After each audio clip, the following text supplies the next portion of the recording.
Assalamualaikum warahmatullahi wabarakatuh.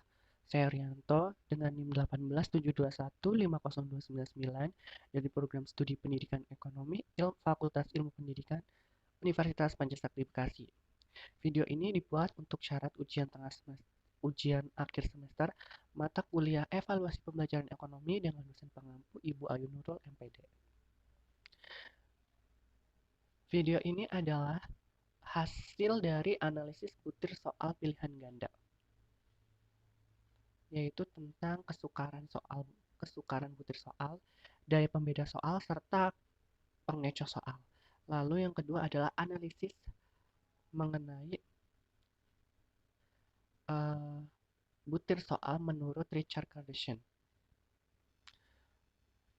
Setelah melakukan analisis butir soal dengan siswa, yaitu sebanyak 30 siswa dengan butir soal 20 soal, berikut ini adalah tabelnya. Berikut ini adalah tabel dari skor siswa. Bisa kita lihat. Nah, hasil dari kesukaran butir soal tersebut yaitu tingkat kesukaran 0,24 atau sukar ini tidak ada jumlahnya. Lalu di kategori 0,25 lebih P atau lebih besar dari kurang dari 0,75 dikatakan sedang, yaitu butir soal nomor 1, 2, 4, 5 dan 16 dan berjumlah 5 soal. Lalu yang ketiga yaitu di atas 0,75 atau dikatakan mudah, yaitu nomor butir soal nomor 3, 6, 7, 8, 9, 10, 11, 12, 13, 14, 15, 17, 18, 19, serta 20, yaitu sejumlah 15. Lalu hasil dari daya beda butir soal, analisis dari hasil perhitungan 20 butir soal yang telah dijawab oleh siswa dapat disimpulkan bahwa daya beda lebih dari 40 itu dikatakan sangat baik, yaitu nomor butir soal nomor 1, 5, 6, 7, 10, 11, serta 16, yaitu berjumlah 7 soal. Lalu 0,30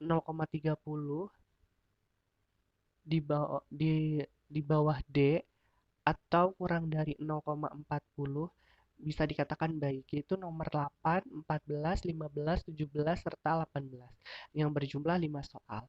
Lalu 0,20 kurang dari D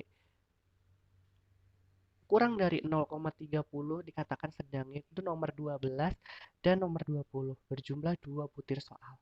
Lalu dikatakan tidak baik, yaitu daya pembeda lebih besar daripada 0,20, yaitu nomor butir soal nomor 2, 3, 4, 9, 13, serta 19 dan berjumlah 6 soal.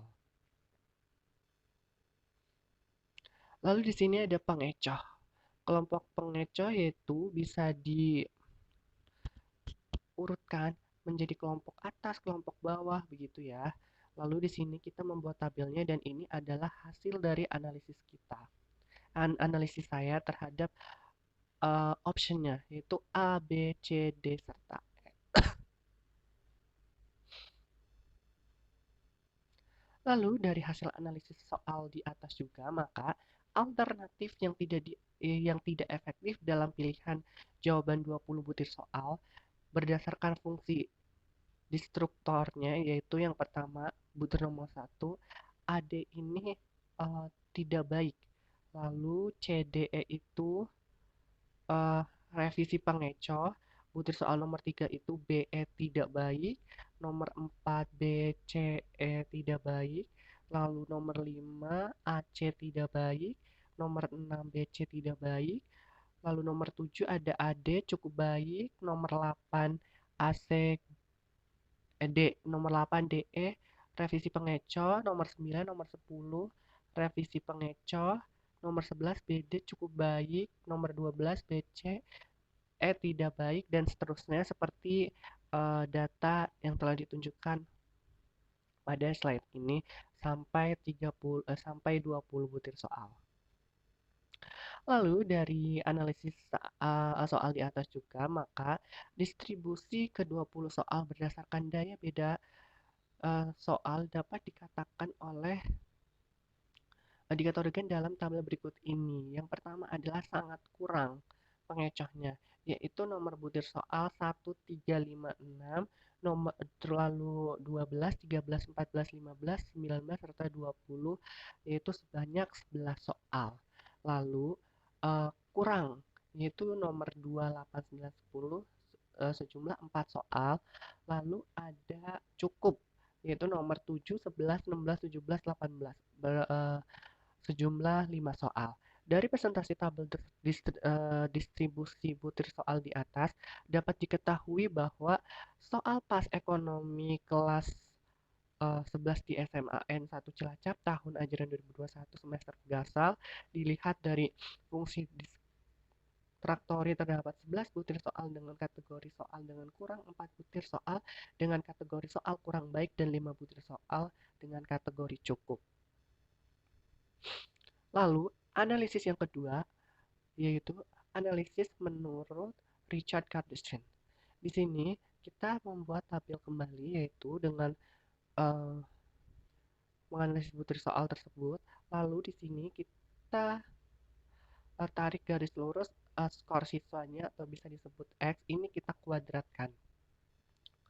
Nah, lalu kita di sini mencari P ya, yang menjawab benar, lalu Q yang menjawab salah, serta PQ. Nah, di sini kita akan mencari KR20 ya. Bisa dilihat di situ rumusnya. Nah, hasil dari analisis saya, maka hasil tersebut dinyatakan S kuadrat T sama dengan NYX kuadrat dikurangi dalam kurung YX tutup kurung kuadrat dibagi N dalam kurung N kurangi 1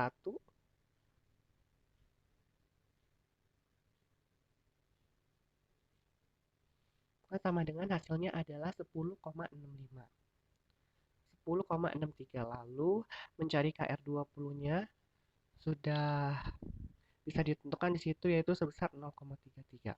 Nah, dari produk momen, mutu perangkat bisa dinyatakan reliable jika mempunyai koefisien melebihi lebih besar 0,5, yaitu menurut Fernandes 1984.